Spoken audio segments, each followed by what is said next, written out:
Good morning and welcome to another episode of Media in the Morning. I'm your host, Meredith Bacall, and I'm joined by a very special co-host today, Bob Tarantino, counsel in the Toronto office and a specialist in copyright law. Actually, I'm still Matt Diskin. I'm just using an avatar that looks like Bob Tarantino.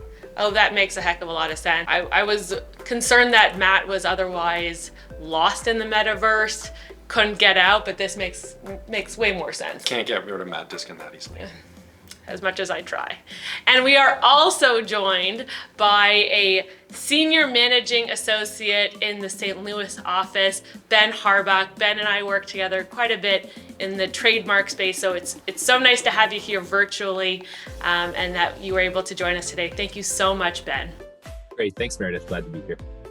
So last episode was such a success talking about the metaverse that we thought, let's keep on at it and dive into those IP issues surrounding the metaverse that Joe had raised. So Ben, what sort of IP issues are you, intellectual property issues, I guess, for those who don't like the acronym, are you seeing creeping up in the metaverse? Yeah, I think you can look at it two different sides. Kind of one is using trademarks within the metaverse, right? And I think since the metaverse is so new, a lot of people think maybe the rules don't apply or I can do what I want. But if you use trademarks in the metaverse, it's still trademark usage. So you got to make sure that you're clear on that. And I think the other side of it too is a lot of companies now are filing new trademark applications in metaverse related technologies because it's new and they feel like they need to have new applications to cover that. So kind of two different parts there.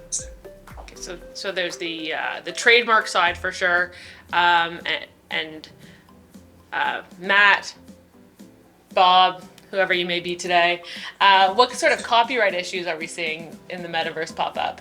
Well, I think we're seeing the same sorts of copyright issues just amplified that we saw with the internet more broadly over the course of the last 25, 30 years. The metaverse provides another area in which copyright can be infringed, in which copyright protected materials can be created, and in which they can be disseminated.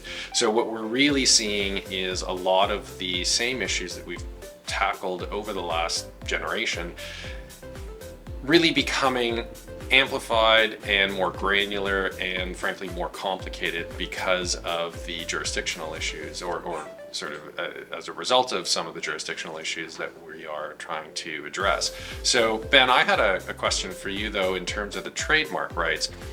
It seems to me that there's potentially two different sets of trademark issues that can arise. So there's the application for registration of a trademark for goods and being used or sold or services that are being provided in the metaverse. And then there's the enforcement issues, right? So where a rights owner sees somebody else undertaking some kind of activity that potentially infringes their rights in a registered trademark. Is that the kind of split in the activity that you're seeing as well on your end? Yeah, definitely. I mean, of course, you've got huge companies like, I know Meta just filed a bunch of new, Facebook owner company just filed a bunch of new trademark applications there. And they're, of course, going to be looking to enforce a lot of those within the metaverse as well, and in relation to metaverse technologies.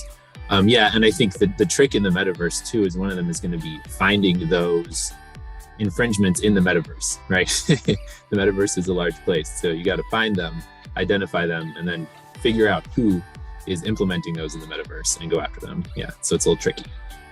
Yeah, and I guess sort of on that, how do you, I know it's very early days, but someone's using your trademark. Let's say you have an application or a registration.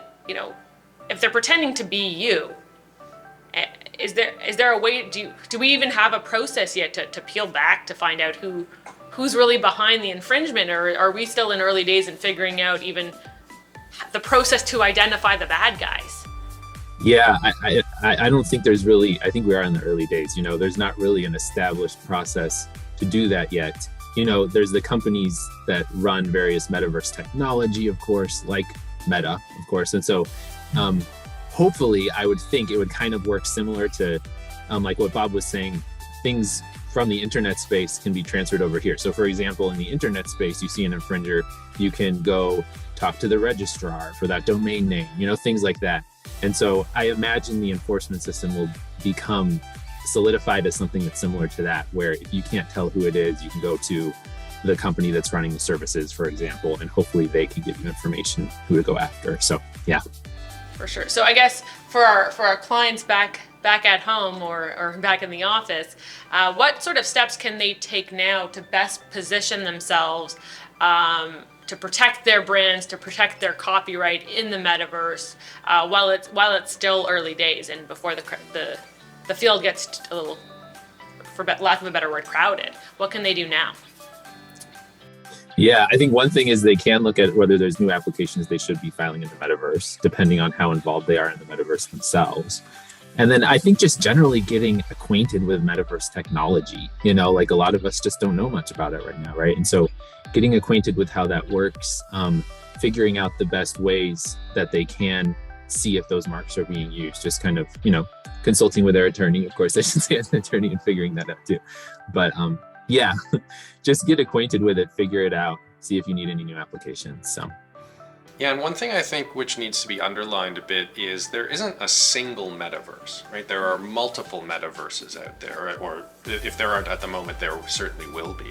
And so whether you are creating your own metaverse or whether you are active in an existing metaverse, you have to attend to the fact that there are going to be different terms and conditions and different policies that apply in each metaverse. So if you're creating a metaverse that you want to open up to your clients and potential customers, you have to give some thought to what are the terms of service that you are going to implement which govern activities in that metaverse, which address ownership of intellectual property rights, which address user-generated content.